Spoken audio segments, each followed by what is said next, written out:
کیا قرآن شریف فون میں بغیر وضو کے پڑھ سکتے ہیں؟ جب قرآن شریف اسکرین پر ہو تو اس کو ہاتھ نہیں لگا سکتے فون کو. اگر قرآن شریف اسکرین میں نہیں ہے، اندر اپلیکیشن میں ہے، تو اس وقت چھو سکتے ہیں. لیکن وہ اسکرین پر آ جائے تو اب یہ قرآن کے حکم میں ہو جائے گا، تو آپ اس کو نہیں چھو سکتے بغیر وضو. ولی اللہ کیسے بن سکتے ہیں؟ اتباع سنت سے ولی اللہ بنتے ہیں. گناہ چھوڑ دو اور نبی کی سنتوں پر عمل کرتے رہو، اللہ والے بن جائیں گے. والدین اگر علماء کے مجالس میں زیادہ نہ جانے کو کہیں تو کیا کریں؟ والدین ہمیشہ بچوں کا بھلا چاہتے ہیں. ان کو یہی بھلا سمجھ میں آ رہا ہے، علم نہ ہونے کی وجہ سے، ناواقفیت کی وجہ سے. تو والدین کو بتاؤ کہ اس کے اندر میرا کیا کیا فائدہ ہے.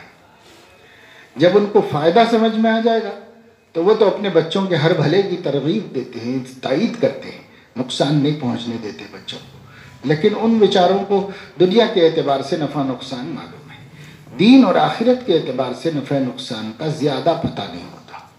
تو ان کو بتاؤ کہ بھئی علماء کے پاس جانے سے عقائد صحیح ہوتے ہیں، علم صحیح حاصل ہوتا ہے، اور پھر اس کی وجہ سے ہماری فکر اور سوچ کا قبلہ درست ہوتا ہے.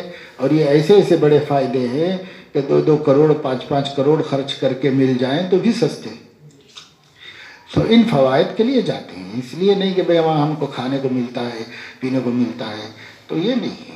تو ان کو پتہ چل جائے، جب ان کی سمجھ میں آ جائے کہ اچھا یہ بہت کام کی چیز ہے، تو پھر تو وہ تو جہاد کے لیے ماں نے اپنا دل بڑا کیا ہے.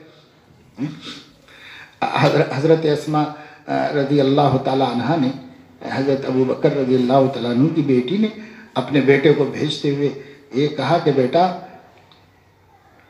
میں تیرے سینے پہ زخم نہیں دیکھوں گی، تیرے پیٹھ پہ زخم نہیں دیکھوں گی، تیرے سینے پہ زخم دیکھوں. اگر تیرے پیٹھ پہ زخم ہے تو اپنی ماں کو بدنام کرنے والا ہو جائے. تو کیا مطلب ہے سینے پہ؟ یعنی بھاگنا نہیں کبھی، چاہے جان دے دینا، بھاگنا نہیں. بھاگنے والا پیچھے مار کھا کے آتا ہے، اور جو مقابلہ کرتا ہے وہ سامنے مار کھاتا ہے. ماں کا حوصلہ اتنا تھا.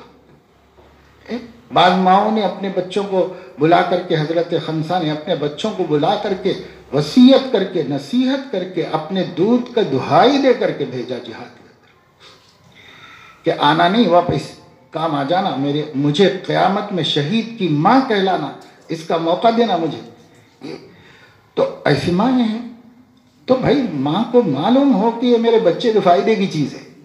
اگر فائدے کی چیز ہے تو وہ نہیں روکے گی، کیونکہ مائیں اپنی اولاد کا بھلا چاہتے، برا نہیں چاہتے، مگر اپنے اپنے علم کے مطابق چاہتے. اس لیے ان کے علم کو درست کرنا یہ مسئلے کا حل ہے. ایک دفعے کا ذکر ہے کہ میں 3 یا 4 پارے قرآن پاک کے پڑھنے سے دل میں ایک قسم کی بڑائی کا احساس محسوس ہوا، خوشی ہوتی. کیا ہے؟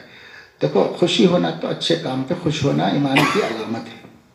حضور علیہ الصلوۃ والسلام نے فرمایا اذا سرتک حسنتک واذا اساءتک معصیتک سیئتک.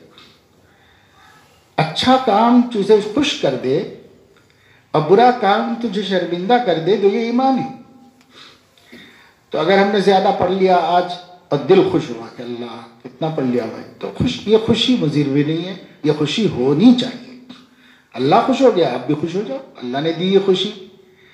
لیکن اگر اس پر استکبار ہوتا ہے، اپنا کمال سمجھتا ہے اور فخر کرتا ہے، تو یہ صحیح نہیں ہے. ایسا نہ ہونے دینا چاہیے. بس باقی خوش تو ہونا چاہیے نا، یہ عجب نہیں ہے. اچھے کام پہ خوشی ہوتی ہے، خوش ہوگی. مومن کو اچھے کام سے خوشی ہی ہوتی ہے. موبائل کے ذریعے سے مجھ سے بہت زیادہ گناہ ہوتا ہے. وہ موبائل بھول جا کے بڑی امداد دو، اور کیا کریں گے جب وہ ہمارے کام کرنی ہے، گناہ کراتا ہے تو کیا کریں گے. 2 رستے ہیں. ایک راستہ یہ ہے کہ آپ اپنے ارادے پر مضبوط جمے رہیے. موبائل تو بے جان چیز ہے، وہ آپ کا مقابلہ بھی نہیں کر سکتا.